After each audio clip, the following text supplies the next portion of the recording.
40 buts. Il a mis 40 buts. Vous vous rendez compte que la pire saison d'Mbappé, c'est la meilleure saison de certains footballeurs. Moi, je respecterai toujours les grands joueurs. Mbappé, vous pouvez dire tout ce que vous voulez, c'est le seul qui peut faire ça. En faisant une saison, entre guillemets, moyenne pour un joueur de son niveau, c'est le seul qui peut te faire des statistiques comme ça. Il devient le premier joueur de l'histoire du Real Madrid à marquer 28 buts sur sa première saison de Liga. C'est quand même effrayant. Non, moi, je veux bien qu'on le taille sur certains matchs. Je veux bien qu'on remette son niveau en question sur les dernières années. Mais là, ce soir, j'ai vu le match en intégralité. Comme certains matchs du Real Madrid cette saison, il est tout seul. La vérité, ce soir, il a été tout seul. Ce soir, j'ai vu un Mbappé motivé qui avait envie de marquer. Malgré qu'il a perdu le Classico, qu'il est éliminé en Ligue des Champions et que ce soir, il perd la Liga, il a été décisif et tout le match, je l'ai vu avoir faim pour marquer ce but. Donc là, pour récapituler sa carrière au niveau des buts, parce que c'est devenu un buteur, 371 buts en carrière. Si tu comptes équipe de France, Real Madrid, Paris Saint-Germain, Monaco, 371. Je vous dis juste une chose, hein. On connaît tous Kylian Mbappé, les gars. Je vous dis une chose objectivement. On a quand même eu de la chance cette année que le Real Madrid n'était pas au niveau, n'a pas su vraiment jouer avec Kylian Mbappé. C'était leur première saison ensemble. Parce que vraiment, mettre 40 buts avec une saison comme ça du Real Madrid, mais j'ose imaginer dans les prochaines années, il va mettre combien de buts, le frérot? Surtout que quand il est venu de Paris, il y en a, il m'avait dit, ouais, il va pas mettre de buts, la Ligue 1, c'est pas la Ligue 1. Bah d'accord.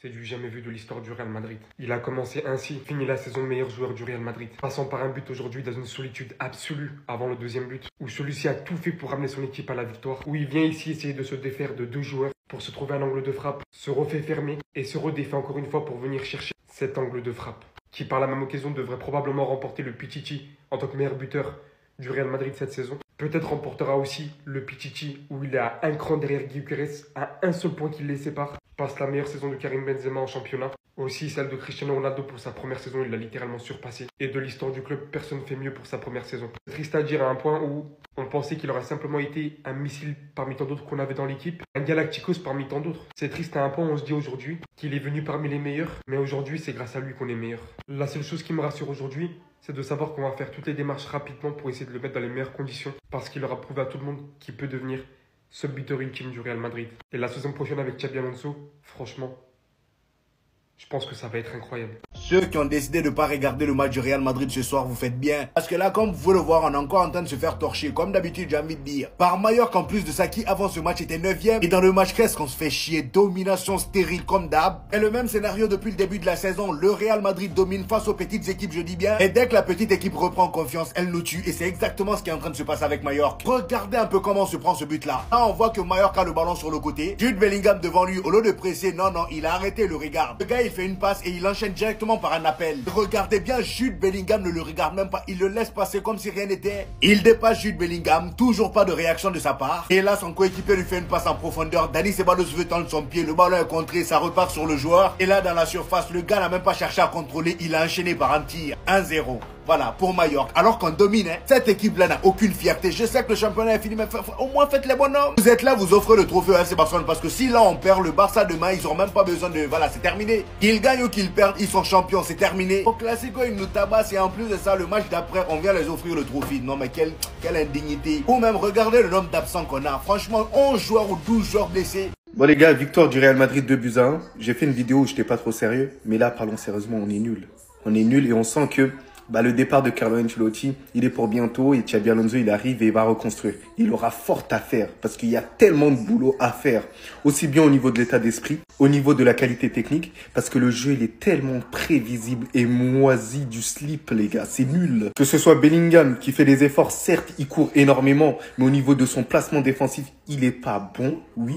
Kylian Mbappé, et je vais en parler, certes c'est le leader offensif, certes il performe plus que les autres, pour moi c'est d'ailleurs l'un des meilleurs joueurs du Real Madrid, si ce n'est le meilleur aujourd'hui, mais je trouve qu'il faut qu'il renforce son leadership.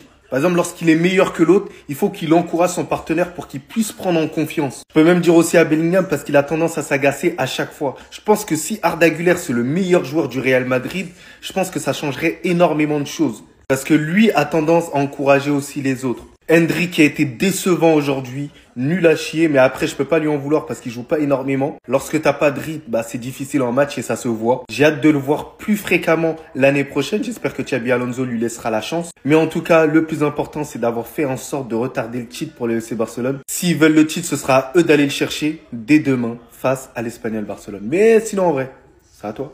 En tout cas, bien, alhamdoulilah. Je rêve, les gars. C'est pas possible. Jacobo Ramon, Valero, heureux. Mais c'est quoi cette histoire de fou? Valero qui reçoit le ballon sur la tête, qui passe à Valero. Dernière minute, Valero qui envoie ça dans les cages et vient offrir la victoire au Real Madrid. On était à la base tellement désespérés à faire rentrer Valero, ce qui n'était pas arrivé depuis des mois. Le Real Madrid n'a jamais compté sur lui. On faisait jouer des défenseurs centraux autres que lui de l'équipe B. Mais quelle entrée il a fait au final? Des interventions. Il vient signer une passe D. Jacobo Ramon ne se prend même pas. Le mec était incendié sur tous les fronts il y a quelques temps. Aujourd'hui, il empêche au Real Madrid. Bon, même si, pour moi, on va perdre le championnat. De dire au revoir au championnat dès ce soir. Au final, ça vient d'eux, dans ce désespoir. Vous pouviez penser que c'était le 11 du Real Madrid. Mais c'était littéralement tous nos blessés avec lesquels on a joué aujourd'hui. On était à deux doigts d'abandonner le match. Puisque je vous rappelle qu'il fallait au minimum 7 joueurs de l'équipe première sur le terrain. Et voici nos joueurs qui restaient, qui étaient valables pour jouer ce soir. Alors que depuis hier s'enchaînent les blessures. C'est dans ce désespoir qu'ils viennent nous offrir la victoire. Elle est pour vous celle-là. Profitez bien, amis. Ce soir, franchement, faites la fête, les gars. Respectez-les maintenant. Respectez Jacobo Ramon et Valero. Les gars, c'est le meilleur défenseur de l'histoire du football, les gars. Je veux rien savoir. Voilà, je veux rien savoir, je vous l'ai dit, c'est le meilleur défenseur de l'histoire du football, j'en ai rien à foutre. Jacobo Ramon, j'ai jamais douté de toi. J'ai jamais douté de toi, j'ai toujours cru en toi. Il y a toujours un mauvais contexte. Il n'y a pas de mauvais joueur, ça n'existe pas. Il y a toujours un mauvais contexte. Il a empêché le FC Barcelone d'être champion ce soir. En fait, j'ai capté, il faut le chouchouter, il faut le faire confiance et vite fait un tout petit peu l'insulter. Lorsque tu combines un tout petit peu les deux, ça fait un bon mixage pour qu'il soit déterminé, pour qu'il ait de la testostérone. Jacobo Ramon, je suis bête, je n'ai rien dans la tête, je suis un ignare. T'es officiellement le remplaçant de Valero. Tu pourras rester 10 ans sur le banc à ne rien foutre. Voilà, parce qu'il y a eu de la détermination. Voilà, certes, on sera pas champion, mais t'as retardé le titre pour les FC Barcelone. Ça m'aurait fait mal, tu vois, on leur donne le titre comme ça. Et en plus, à domicile à Santiago Bernabéu, ça aurait été une humiliation supplémentaire. Et en plus, ils allaient rigoler. J'aurais pas eu le cardio de ouf. Valero et Jacobo Ramon, c'est une dinguerie, les gars. Qui l'eût cru? Qui l'eût cru, les gars? Mais c'est incroyable. Incroyable. Finalement, le FC Barcelone n'est pas encore champion. Il va falloir attendre demain. Si le FC Barcelone perd ses 3 derniers matchs, le Real Madrid a encore une chance de remporter la Liga. Ce que je viens de dire là, vous y croyez? Même si le Barça perd demain par miracle, les 2 derniers matchs, vous pensez vraiment qu'ils vont les perdre? Arrêtez un peu, ce genre d'espoir là, moi j'aime pas trop. Notre destin n'est pas dans nos mains. Et aujourd'hui, on voit très bien qu'on est passé à 2 doigts de se faire chicoter encore une fois. Le deuxième but, on l'a marqué à la dernière seconde, tellement c'était compliqué de marquer. Mallorca, ils sont tous allés dans leur camp. Et d'ailleurs, mention spéciale à leur gardien Roman. Mais quel gardien, les amis. Et le plus fou, c'est que je viens d'apprendre que le gars, depuis le début de la saison, il a joué maximum 4 matchs avec Mallorca. Il est titulaire que lors des matchs face au Barça ou le Real Madrid. Mais c'est quel genre de gardien ça? D'ailleurs, vous avez un gardien comme ça, vous le mettez au banc à chaque fois, je comprends pas. Aujourd'hui, il a dégoûté Kylian Mbappé, Arda Güler et Luka Modric. Il faisait que tirer, mais le gars, il arrête tout. Rien qu'à voir les stats de Tarek, 39 tirs les amis pour le Real Madrid au total, comparé à Mallorca qui a tiré seulement 4 fois. Avec 39 tirs, si on gagnait pas ce match là, c'est que vraiment... En tout cas, ce que je retiens aujourd'hui, c'est que ce gars-là, malgré que son match d'aujourd'hui, c'était pas non plus un jour à Mons Prime, on va dire qu'il a mieux fait que ses précédents matchs avec l'équipe 1.